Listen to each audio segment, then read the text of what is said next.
serviteur, Israël, en qui je me glorifierai. Et moi j'ai dit, c'est en vain que j'ai travaillé, c'est pour le vide et le néant que j'ai consumé ma force.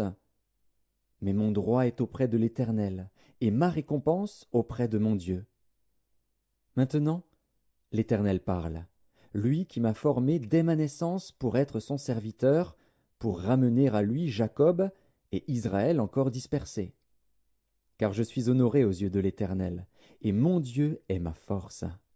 Il dit, c'est peu que tu sois mon serviteur pour relever les tribus de Jacob et pour ramener les restes d'Israël. Je t'établis pour être la lumière des nations, pour porter mon salut jusqu'aux extrémités de la terre. Ainsi parle l'Éternel, le Rédempteur, le Saint d'Israël, à celui qu'on méprise, qui est en horreur au peuple, à l'esclave des puissants. Des rois le verront, et ils se lèveront, des princes, et ils se prosterneront, à cause de l'Éternel, qui est fidèle, du Saint d'Israël, qui t'a choisi. Ainsi parle l'Éternel, au temps de la grâce je t'exaucerai, et au jour du salut je te secourrai.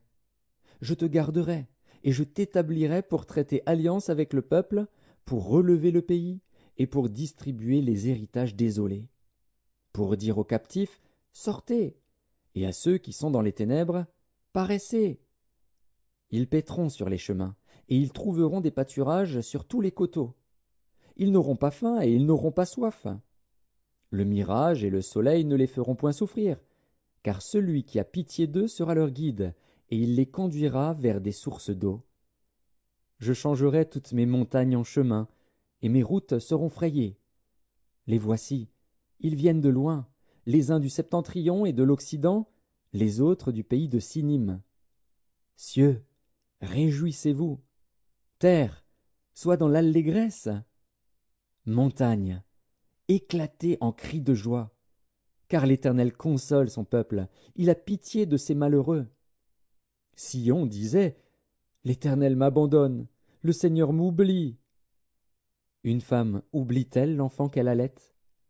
N'a-t-elle pas pitié du fruit de ses entrailles? Quand elle l'oublierait, moi je ne t'oublierai point. Voici, je t'ai gravé sur mes mains. Tes murs sont toujours devant mes yeux. Tes fils accourent. Ceux qui t'avaient détruite et ravagée sortiront du milieu de toi. Porte tes yeux alentour, et regarde.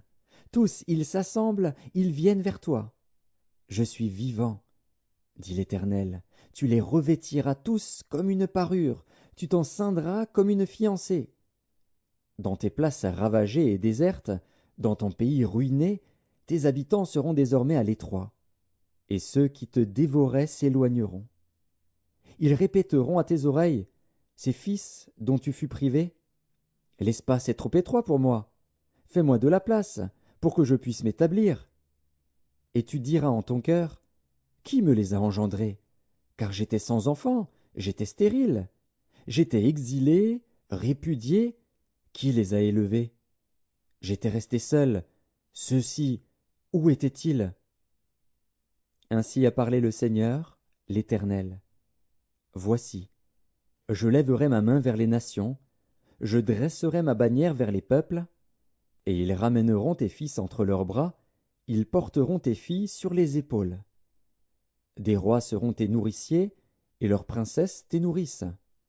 Ils se prosterneront devant toi la face contre terre, et ils lécheront la poussière de tes pieds, et tu sauras que je suis l'Éternel, et que ceux qui espèrent en moi ne seront point confus. Le butin du puissant lui sera-t-il enlevé? Et la capture faite sur le juste échappera-t-elle? Oui, dit l'Éternel, la capture du puissant lui sera enlevée, et le butin du tyran lui échappera. Je combattrai tes ennemis, et je sauverai tes fils. Je ferai manger à tes oppresseurs leur propre chair. Ils s'enivreront de leur sang comme du mou, et toute chair saura que je suis l'Éternel, ton Sauveur, ton Rédempteur, le puissant de Jacob. Ésaïe, chapitre 5. Je chanterai à mon bien-aimé le cantique de mon bien-aimé sur sa vigne. Mon bien-aimé avait une vigne sur un coteau fertile. Il en remua le sol, ôta les pierres, et y mit un plan délicieux. Il bâtit une tour au milieu d'elle, et il y creusa aussi une cuve. Puis il espéra qu'elle produirait de bons raisins, mais elle en a produit de mauvais. Maintenant donc, habitants de Jérusalem et hommes de Juda, soyez juges entre moi et ma vigne. Qu'y avait-il encore à faire à ma vigne, que je n'ai pas fait pour elle? Pourquoi, quand j'ai espéré qu'elle produirait de bons raisins, en a-t-elle produit de mauvais? Je vous dirai maintenant ce que je vais faire à ma vigne.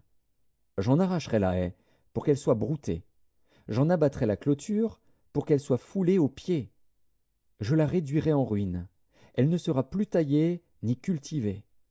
Les ronces et les épines y croîtront. Et je donnerai mes ordres aux nuées, afin qu'elles ne laissent plus tomber la pluie sur elle. La vigne de l'Éternel des armées, c'est la maison d'Israël, et les hommes de Juda, c'est le plan qu'il chérissait. Il avait espéré